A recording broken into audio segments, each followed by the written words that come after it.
তোমাদের কাছে আমি তোমাদের বুড়োদা আমার ঝুলি নিয়ে হাজির হয়েছি, ঝুলি থেকে বের করে মজার মজার গল্প শোনাতে।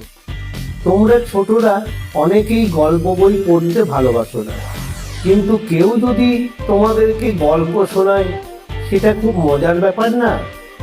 আমি সেটাই করব ঠিক করেছি। তাহলে আমি ঝুলি খুলছি খুলছি, দেখি আজ তোমাদের জন্য কোন গল্প ঝুলি থেকে বেরোয়। ॐ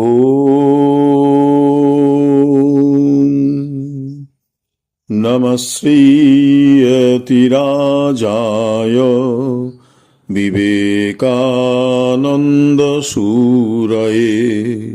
सच्चित्सुखस्वरूपाय स्वामिने तापहारिणे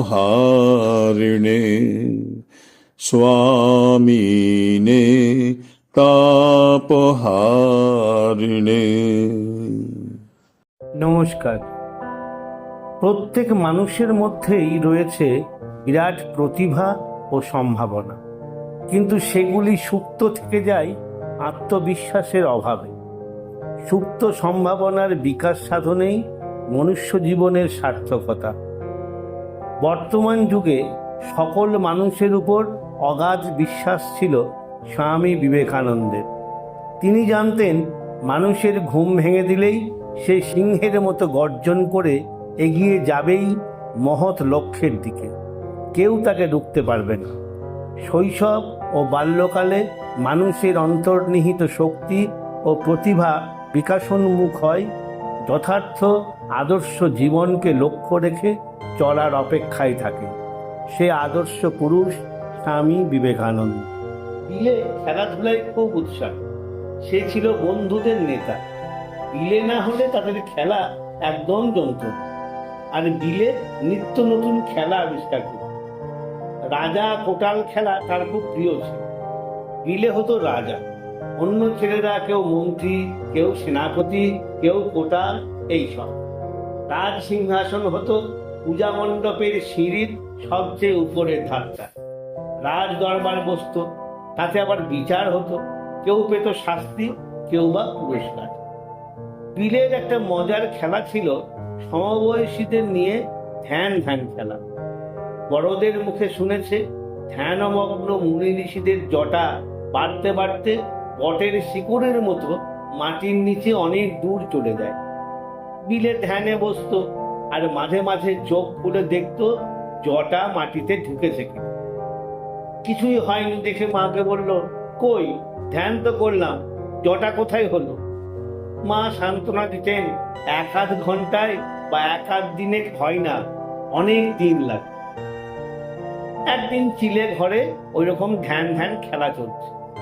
হঠাৎ একজন দেখলো মেঝের উপর একটা প্রকাণ্ড গোখর সাপ।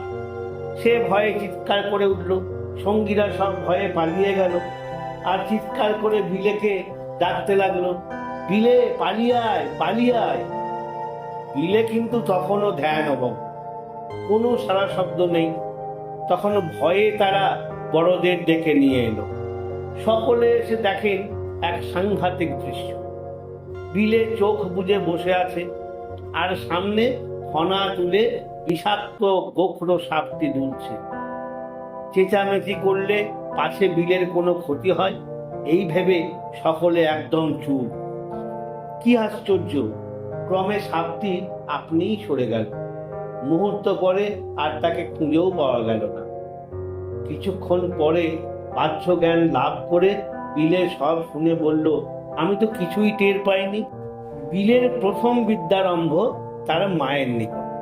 মায়ের কোলে বসে রামায়ণ ও মহাভারতের কাহিনী, বিভিন্ন দেব দেবীর কথা শোনে, আর সব হুবহু মনে রাখে।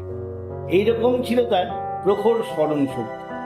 মায়ের কাছে বসেই বিলে বাংলা বর্ণ পরিচয় এবং ইংরেজি ফার্স্ট বুক আয়ত্ত করে ফেলে। যা একবার সে শোনে সব মনে রাখে।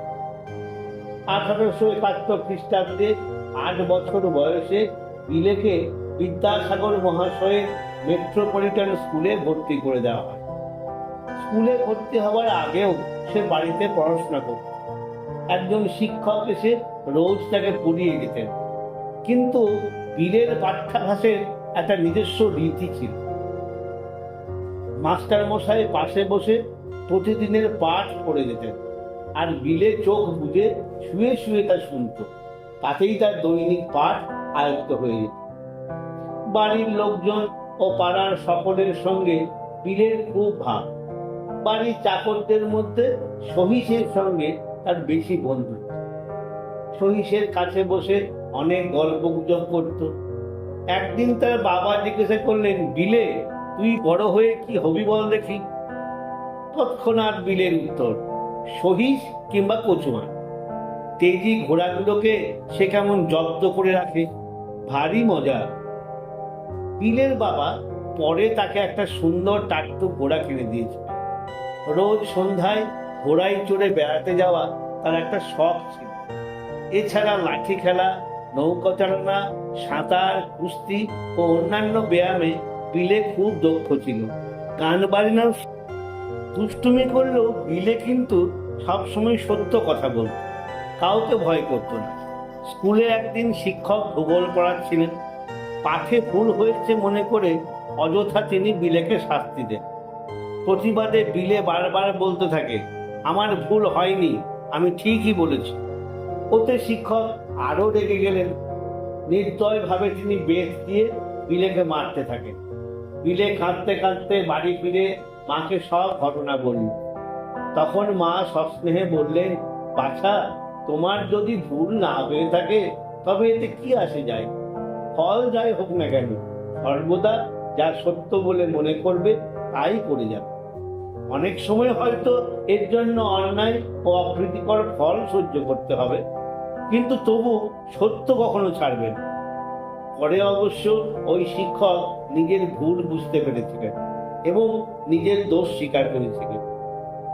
আর একবার ক্লাসে বিলে অন্য ছেলেদের সঙ্গে গল্প করছে। ফিস ফিস শব্দে বিরক্ত হয়ে মাস্টারমশাই হঠাৎ ছেলেদের পাঠের কথা জিজ্ঞেস করতে থাকেন। কেউ উত্তর দিতে পারল না, কিন্তু বিলের ছিল অসাধারণ শক্তি। গল্পও করছে, আবার পাঠও শুনছে। যাই তাকে জিজ্ঞাসা করা হলো, সে তক্ষুনি যথাযথ উত্তর দিয়ে দিল।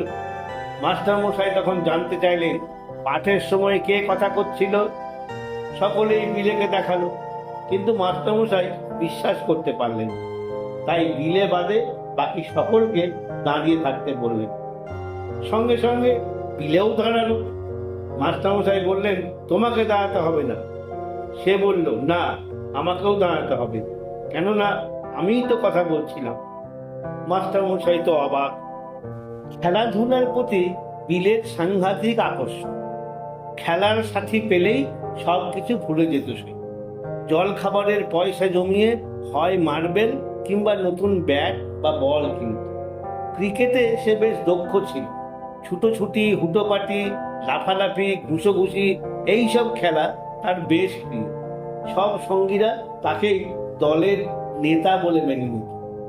পাড়ায় ছিল মস্ত একটা চাঁপা ফুলের গাছ। বিলে প্রায় বন্ধুদের নিয়ে ওই গাছের ডালে পা বেঁধে হাত ছেড়ে মাথা নিচু করে দোল খেত। একদিন বিলে তার সব বন্ধুদের নিয়ে গাছের ডালে ডালে খুব দাপাদাপি করছে। তাই দেখে বাড়ির বুড়ো কর্তা ব্যস্ত সমস্ত হয়ে বেরিয়ে এলেন। ছেলেদের তিনি নিষেধ করে বললেন, ও গাছটাই চড়া ঠিক নয়। বিলেও ছাড়বার পাত্র নয়। গাছ থেকে নেমে এসে জিজ্ঞাসা করলো, কেন, ও গাছটাই চড়লে কি হয়? ভয় দেখানোর জন্য বৃদ্ধ বললেন, ও গাছে একটা ব্রহ্মদৈত্যী আছে, তার ভয়ানক চেহারা, আর যারা ও গাছে চড়ে তাদের ঘাড় মটকে দেয়। বৃদ্ধ চলে গেলে বিলে আবার ওই গাছে চড়তে গেল। তখন সঙ্গীরা বলল, না ভাই, অমন কাজ করিসনি, তাহলে সে তোর ঘাড় মটকাবে। বিলে হেসে বলল, একজন একটা কথা বলে গেল আর অমনি তা বিশ্বাস করতে হবে? যদি এই ব্রহ্মদত্তির কথা সত্যি হতো তাহলে অনেকক্ষণ আগেই আমার ঘাড় মটকে যাওয়া উচিত ছিল।